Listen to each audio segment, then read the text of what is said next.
नमस्कार साथियों, मैं शिखा सक्सेना। जैसे कि मैं हर रोज आपसे मिलती आई हूँ, तो आज मैं आपके लिए लेके आई हूँ सर्वनाम यानी प्रनाउन।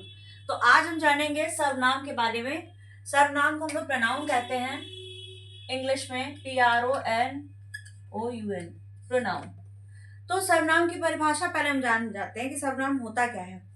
सर्वनाम वो होता है जो संज्ञा के बदले में प्रयुक्त किए जाने वाले, जो संज्ञा के बदले में प्रयुक्त करते हैं हम, होने वाला शब्द ही हमारा सर्वनाम कहलाता है।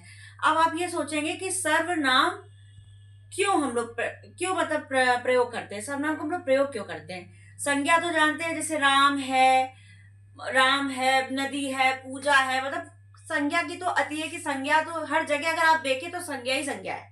लेकिन हम सर्वनाम का क्यों यूज हुआ, सर्वनाम इसलिए, जैसे मान लीजिए हमने एक एग्जाम्पल लिखा, राम घर गया था। फिर हम मान लीजिए राम घर गया था, राम ने वहां खाना खाया, वहां खाना खाया। तो भाई हम बार बार राम क्यों लिखें। जैसे हमने कहा राम घर गया था, तो यहां हमने मान लीजिए सर्वनाम यूज कर लिया, उसने वहां खाना खाया। राम घर गया, फिर उसने वहां पे खाना खाया, यानी बार बार राम लिखने की जरूरत नहीं है, इसलिए हमको सर्वनाम की आवश्यकता पड़ी।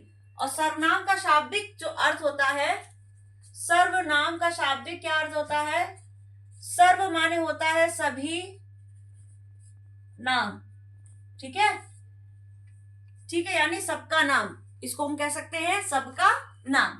तो सर्वनाम की परिभाषा आप समझ गए कि हमें क्यों ये इसकी जरूरत पड़ी। उसके एग्जाम्पल होते हैं जैसे तुम, मैं, पर, आप, तुम लोग वगैरह। सर्वनाम के 6 भेद होते हैं। पुरुषवाचक सर्वनाम, पुरुषवाचक सर्वनाम को हम 3 भागों में डिवाइड करते हैं, उत्तम, मध्य, अन्य पुरुष। उत्तम पुरुष में आपका आता है बोलने वाले होते हैं। उत्तम पुरुष कौन सा होता है, जो बोलने वाला हो।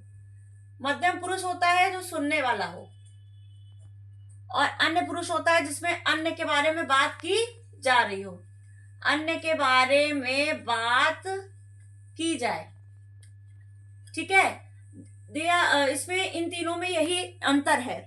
निश्चयवाचक सर्वनाम होता है, निश्चयवाचक ये सर्वनाम वो होता है जिसमें हमको किसी वस्तु या किसी वस्तु को जैसे हम इंडिकेट करते हैं, किससे, यह से, ये से, वह से, वे से। जैसे यह मेरी पुस्तक है, या ये सारी मेरी किताबें हैं, वह हमारा घर है, वे सब लोग कौन है ना। तो ये निश्चय हो गया। अनिश्चय में क्या होता है कि जिसमें निश्चितता का कोई बोध ही ना हो, जिसमें कोई कुछ, इसका एग्जाम्पल होता है जैसे कोई आ गया क्या, या कुछ, या मैंने कुछ नहीं खाया, ठीक है। तो यहाँ पे कोई और कुछ, ये दोनों क्या हो गए, अनिश्चय, जिसमें कोई भी निश्चितता नहीं होती है। संबंधवाचक क्या होते हैं, संबंधवाचक सर्वनाम वे होते हैं जो दूसरे सर्वनाम से संबंध मतलब बनाते हैं। जैसे जो, सो, जो और सो। जो सो कैसे होता है, मतलब जो जैसा करेगा वैसा भोगेगा, है ना, जो जैसा करेगा वैसा भोगेगा। और बहुत सारे उदाहरण हैं। प्रश्नवाचक सर्वनाम में क्या हो गया, कौन, क्या, क्या। प्रश्नवाचक से आप जाने गए होंगे कि यहाँ पर प्रश्न की बात हो रही है कि तुम कौन हो, वह क्या कर रहा है, वह लोग कौन है, ठीक है। निजवाचक सर्वनाम जो अपने आप स्वयं के लिए ही प्रयुक्त सर्वनाम होता है, जो अपने आप के लिए, स्वयं के लिए, खुद के लिए होता है, वो हमारा होता है निजवाचक सर्वनाम, यानी आप सर्वनाम। मैंने अपने आप ये काम किया, मैंने अपने आप ये कार्य पूरा कर लिया है, ठीक है। तो ये हमारा हो गया निजवाचक सर्वनाम। तो सर्वनाम की आवश्यकता हमको इसीलिए पड़ती है कि संज्ञा को हम बार बार रिपीट ना करें। संज्ञा मतलब नेमिंग वर्ड्स हो जाता है, लेकिन सर्वनाम हो जाता है सभी का नाम। अगर इसको क्वेश्चन कभी कभी प्रतियोगिता परीक्षा में हो जाता है, शाब्दिक अर्थ पूछ लेते हैं, तो आप उसके क्या लगाएंगे, सर्वनाम मतलब सबका नाम। और इसको कितने इसके भेद होते हैं, 6 भेद होते हैं। और पुरुषवाचक सर्वनाम को हमने कितने भागों में डिवाइड किया है, 3 में, उत्तम पुरुष, मध्यम पुरुष, अन्य पुरुष, ठीक है। अब आप कहेंगे उत्तम पुरुष में क्या आता है। उत्तम पुरुष में आता है जैसे कि मैं, मतलब यहाँ पे मैंने क्या कहा कि बोलने वाला होता है, यानी स्वयं होता है, मैं होता है। और मध्यम पुरुष में क्या होता है, सुनने वाला, यानी दूसरा, जैसे तुम, तुम्हारा, तुम लोग। और अन्य पुरुष का मतलब क्या होता है, अन्य पुरुष का मतलब ये होता है कि जैसे यहाँ पे तो मैं बोलने वाला हो गया, सुनने वाला हो गया।